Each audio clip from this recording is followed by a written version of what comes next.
What is Advent and why should you celebrate it? Advent means coming or arrival.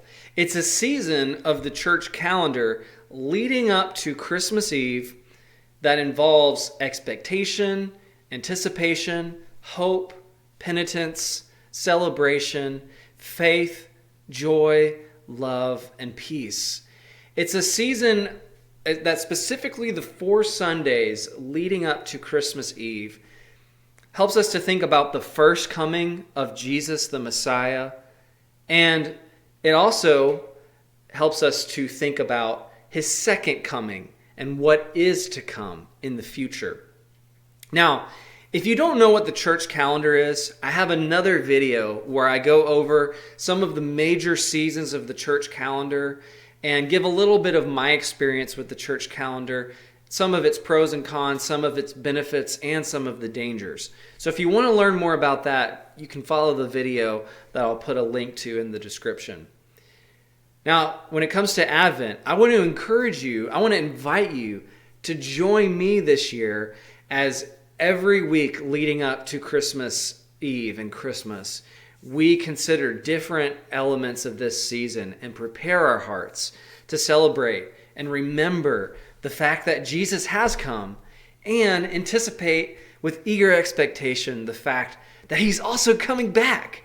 And so let me give you a little bit of the history of Advent, not a full history, but just a little bit so you can understand what Advent is and the Advent wreath.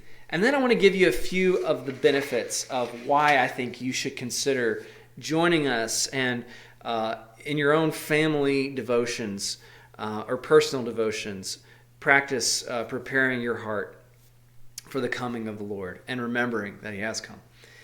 Now, the concept of Advent is thought to have gone back to maybe the 4th or 5th centuries, and so it's kind of developed over time. The Advent wreath, in particular, that we'll talk about in a moment, is said to have its origins dating back to the 16th century. So think the 1500s. This is around the time of the Reformation, that, of course, is famously associated with Martin Luther and various other important figures in Christian history.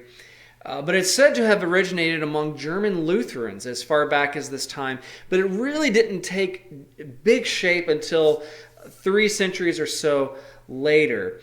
The most direct connection that we know seems to be to a Protestant Lutheran pastor who was in Germany, and he had started a mission school that he founded, and the kids kept asking, how many days until Christmas? And so he would set out 24 candles, one for each of the small regular days of the week and a large candle for every Sunday, so the kids could keep track of how many days there were until Christmas. And so we know that this started at least in 1839, and the first Advent calendar that we are aware of was mentioned by a German Christian woman in a picture book that came out in 1851.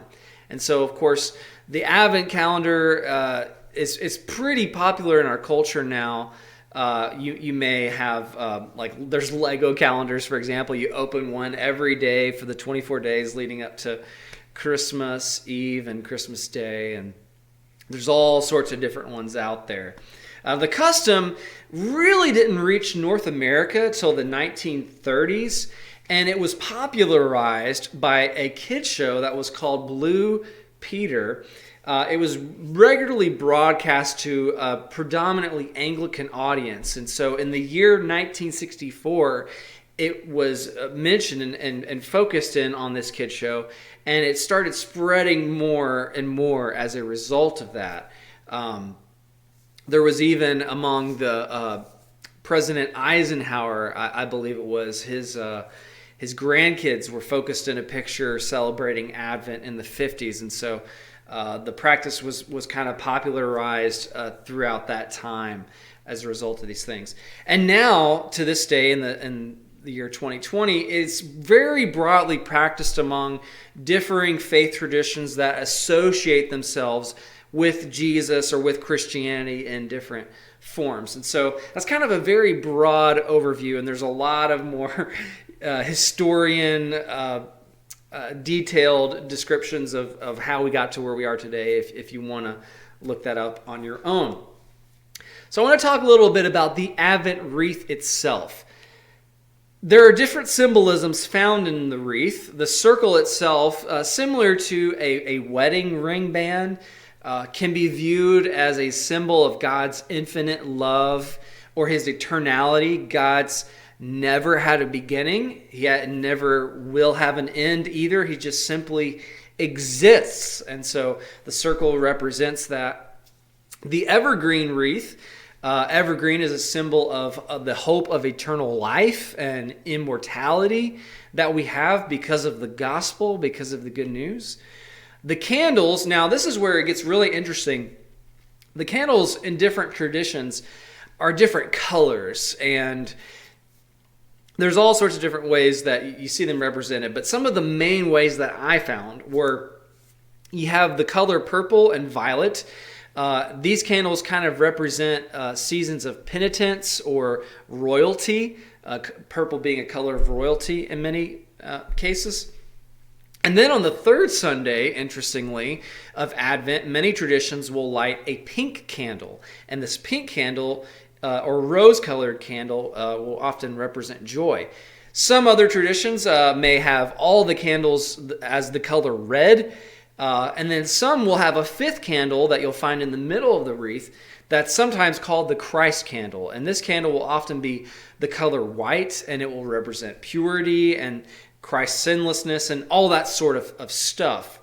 And so those are the predominant colors that you'll see. Sometimes the purple or violet may be more of a blue color. And some traditions, like some Orthodox, for example, have 6 candles and such. Then you also have some Advent wreaths may have holly leaves that are sometimes prickly and can be used to represent Jesus' crown of thorns that he wore on the day that he was crucified. The berries that are often red may point to Christ, his blood that was shed for our sins. And then sometimes you'll have pine cones and seeds and nuts in the wreaths. And these are also symbols of new life that we have because of Jesus and the good news. Now, I mentioned the different candles, and sometimes these different candles may be associated with some of the different calendars of the different ways that Advent is practiced. One of the most traditional ways you find the 4 Sundays of Advent practiced are the first week you have hope, second week is focused on peace, or sometimes you see that flipped with the 4th week, which is love, and the 3rd week is joy. So you got hope, peace, joy, and love. And then another way you may see it is the first week is the prophecy or the Messiah candle, where you think more about all of the prophecies in the Old Testament about a coming Messiah. And really, if you read the Old Testament, all the way from the writings of Moses and the Pentateuch to the book of Malachi, is rich with prophecies leading to the fact that there is a Messiah coming.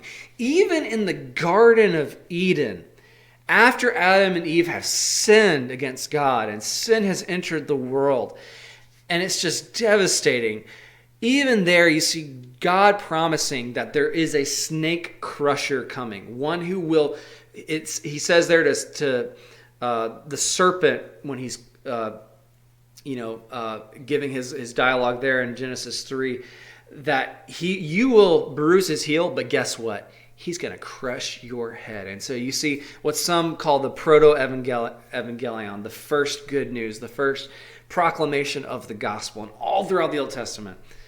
Tangent aside, that is the first week you'll see. And then, or it's also called the Messiah's candle. Then the second week you may have the Bethlehem candle, representing Mary and Joseph's journey. Now, interestingly, we actually don't know if Mary and Joseph rode a donkey. That's something we kind of insert into the story, but it's not actually in the biblical text itself. And sometimes particularly with Christmas and some of these famous stories from the Bible, you'll see tradition and extra biblical things brought into the story. So, for example, we actually aren't sure whether the manger Jesus was laid in was made out of wood, or it could have actually been carved in stone. It's even possible that the inn where they stayed would have been more like in a cave type setting, and it could have been carved into the wall. There are various possibilities with this, but you'll often see them depicted in a wood stable, which wood wasn't as prevalent in that region, but it was still possible. So it's very interesting as you look at some of these things. And of course, one of my pet peeves is the Magi are there when he's born, which of course was not true. They came later. And so anyways, then you'll have the shepherd's candle, the third candle, representing, of course, their joy when the angels show up. In Luke's gospel, we see the angels come and proclaim the good news to them. And so they're filled with joy because of it. And so the fourth candle is sometimes called the angel's candle because it will represent that peace, that word that they give the angels, goodwill and peace towards mankind and those with whom he is pleased, with God is pleased. And so some will have this. Some will add a Magi candle, and they may skip the Bethlehem candle and call it and just go from the prophecy candle to the shepherds to the angels, and then the last candle is the Magi candle. There's all sorts of different ways.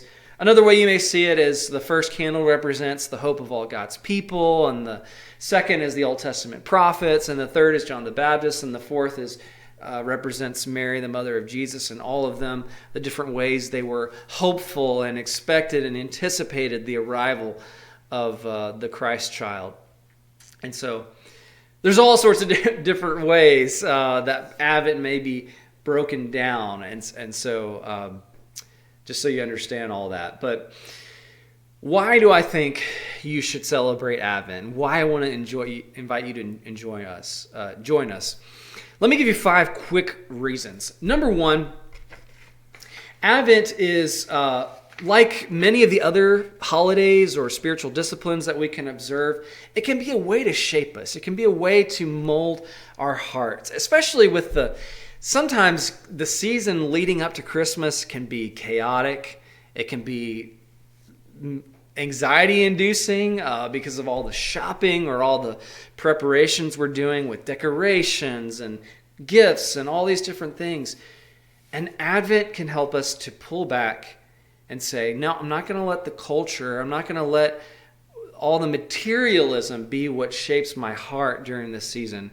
I want to remember and honor and focus on what this is really all about and transform the way we celebrate Christmas to not do it for worldly reasons or material reasons, but because of cultivating our worship and our obedience and our faithfulness to God and remembering what he has done and what he will do.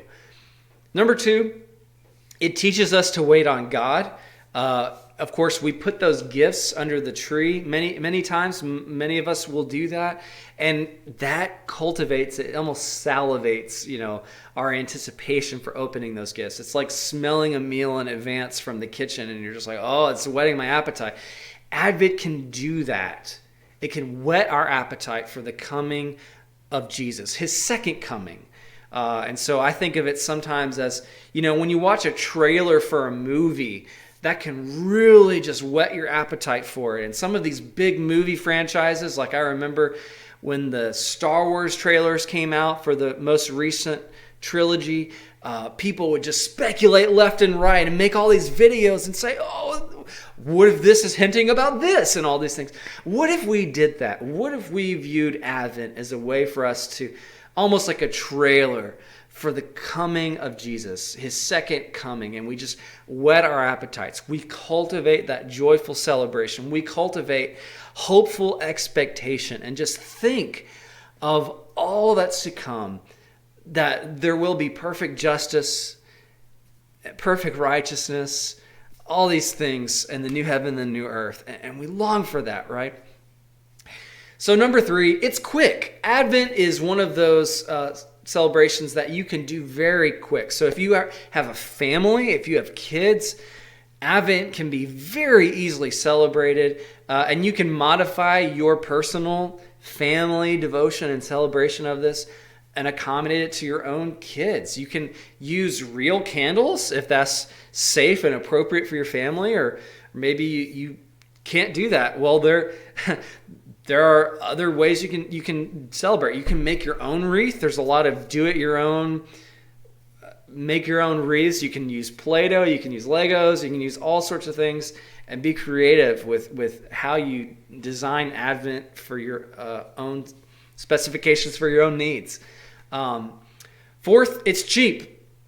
So like I just said, you can make your own wreath, and so Advent could be very low maintenance. Literally just buy a cheap wreath, or even make one out of trees, parts from around your house, and put some candles in there. It can be very cheap, very easy for everyone to celebrate. And then lastly, what I love about Advent also is it's a great opportunity for teaching your kids, okay? If we think about two of the major ordinances that Jesus gave to his church, baptism and the Lord's Supper, or what's sometimes called communion or Eucharist. These two things are both very visible, and we are visible learners, and so Advent and lighting the candles every week can be a very visible tool to help teach us. And so if you do that, like with your kids, for example, they're going to remember maybe the lighting of the candle, like the scent of that, like may be a trigger, a memory, a way to cultivate worship and to think about biblical truths and all these things. And so, and we can have the kids involved, right? Like we can have the kids, under our supervision, of course, wisely, lighting the candles and get them involved, and they're excited to do that. And so, so for all these reasons, I would encourage you to consider making Advent a part of your anticipation and your building up to Christmas on December 25th. And so every week leading up to Advent, we're going to release a video highlighting a different theme and a different truth that we can use to prepare our hearts to remember all that God has done for us in the person of Jesus, in particular, through his incarnation and his life and death, resurrection, ascension, all those things. And as we long for, as we anticipate his second coming and all that's to come, the best is yet to be. So would you join us? Thanks so much for watching.